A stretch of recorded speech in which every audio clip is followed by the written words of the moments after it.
girls, Miss Lawrence is back once again to read the Little Red Riding Hood with you guys today.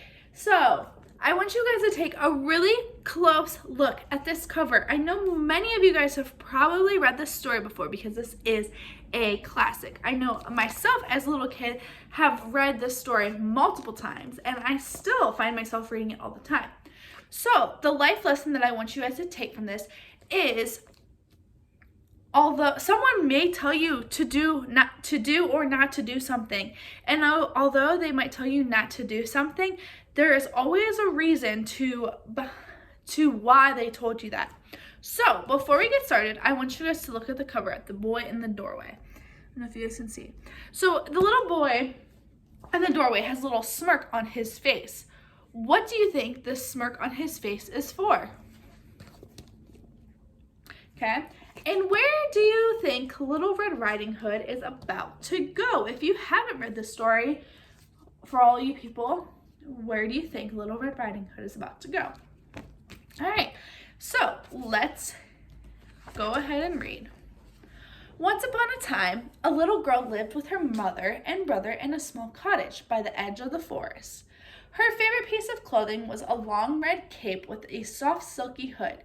She wore it so often that soon everyone called her Little Red Riding Hood. One day, Little Red Riding Hood was bored and looking for something to do. You could sweep the floors, said her mother, who was busy painting the fence. No, said Little Red Riding Hood, I don't think that's what I want to do. You could help clean the yard, said her brother, who was busy chopping wood.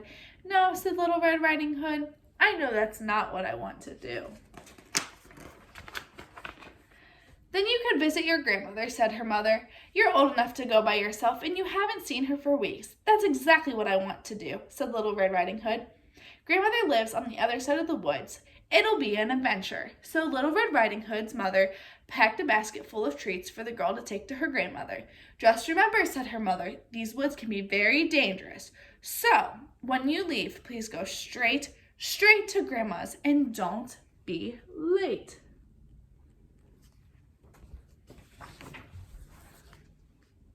She won't listen, said her brother.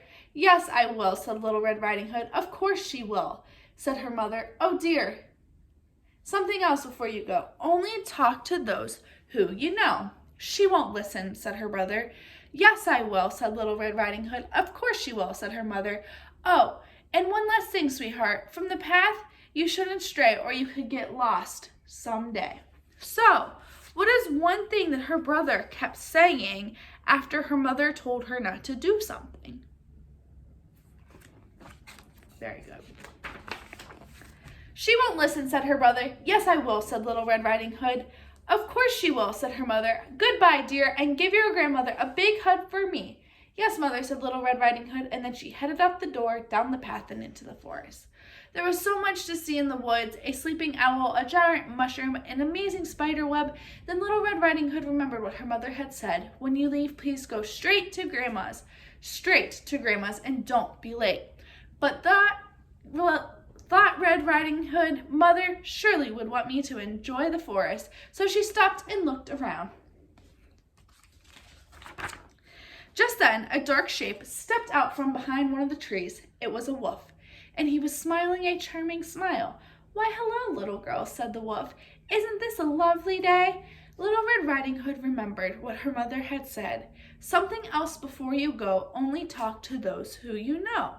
But thought Red Riding Hood, he seems like such a friendly wolf. Mother surely wouldn't want me being rude. So what do you think the wolf is up to? Do you think it's normal for a wolf to come up to you and just talk like that, or do you think he's up to something? Hello, Mr. Wolf, said Little Red Riding Hood. Yes, it is a lovely day, and you seem to be such a delicious, by which I mean delightful child. The wolf's smile grew even bigger. What might your name be? Everyone calls me Little Red Riding Hood, said the girl. A splendid name, said the wolf. And where might you be headed, Little Red, if I could call you that? You may, said Little Red Riding Hood. I'm bringing my grandmother this basket of treats. She lives on the other side of the forest.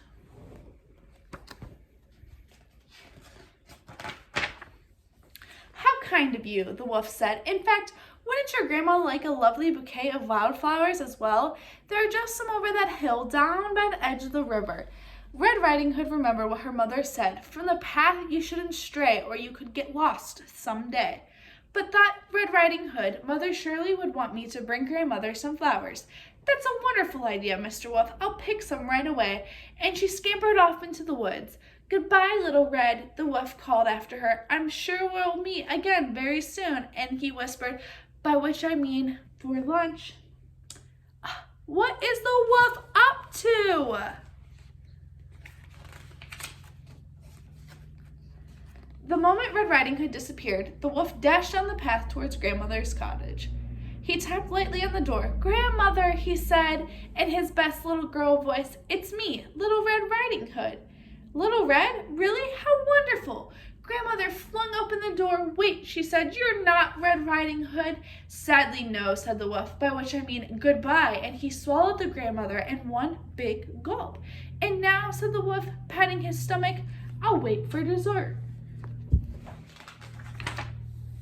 Sometime later, Red Riding Hood came out of the woods. She was dirty and rumpled, and there were burrs in her hair. It was much harder to find the path again than I thought it would be, she said. She was surprised to find grandmother's door wide open. She stepped inside. Grandmother, are you home? Yes, dear, came a scratchy voice from the bedroom, but I'm in bed. I'm afraid I have a nasty cold. Red Riding Hood followed the voice into the bedroom. The curtains were closed and it was very dark. Grandmother was wearing a floppy nightcap and the blankets were pulled up past her nose. Red Riding Hood moved toward the bed. Grandmother's eyes looked very odd. Why, Grandmother, she said, what big eyes you have. The better to see you with, my dear. Come closer so I can give you a hug. Oh no. Red Riding Hood took another step and saw two odd triangles poking up under the nightcap. And Grandmother, what big ears you have! The better to hear you with, my dear. Can you come a bit closer still? Just then, the blanket slipped from the grandmother's face, revealing two rows of very sharp teeth. But Grandmother, said Red Riding Hood, what big teeth you have! The better to eat you with, roared the wolf, leaping out of his grandmother's bed. Red Riding Hood screamed. She ran out the bedroom, through the main room, and into the kitchen, slamming doors behind her. She clambered into the cabinet and yanked the door shut. Oh, why didn't I listen to Mother, she thought. If I hadn't stopped in the woods, I wouldn't have met the wolf. If I hadn't talked to the wolf, I wouldn't have left the path. If I hadn't left the path, I wouldn't have been late to grandmother's, and none of this would have happened. In the kitchen, she could hear the wolf calling to her. Where are you, Little Red? He said. There's no need to hide. By which I mean I'm going to find you and eat you no matter what. Just then, something crashed. A voice yelled. Dishes smashed. The sounds got louder and louder and wilder, and then everything was quiet. Little Red Riding Hood peeked out from the cabinet. There stood her brother with an axe in one hand. He was helping Grandmother step out of the wolf. Thank you, dear, said Grandmother. It was very dark in there. The brother looked at Red Riding Hood. I knew you wouldn't listen. Little Red Riding Hood scrambled out of the cabinet and gave her brother a big, big hug. You're right, she said, but I will from now on. Then Red Riding Hood and her brother and their grandmother all sat down together to eat the treats from the basket. That was such a good story.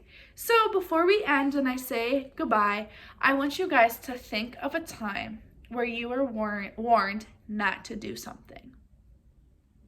Okay, you got it? Okay, so what was it? And what ended up happening? Did something dangerously go wrong, or were you safe? Or did someone have to come to the rescue? Or did you listen to them and did you not do what they told you not to do? Like, did you listen to them? So I would love to hear your guys' stories and responses. And I had so much fun reading this classic picture book with you guys. I had so much fun. So until next time I see you guys, I will see you all later. Have a good night, you guys. Bye!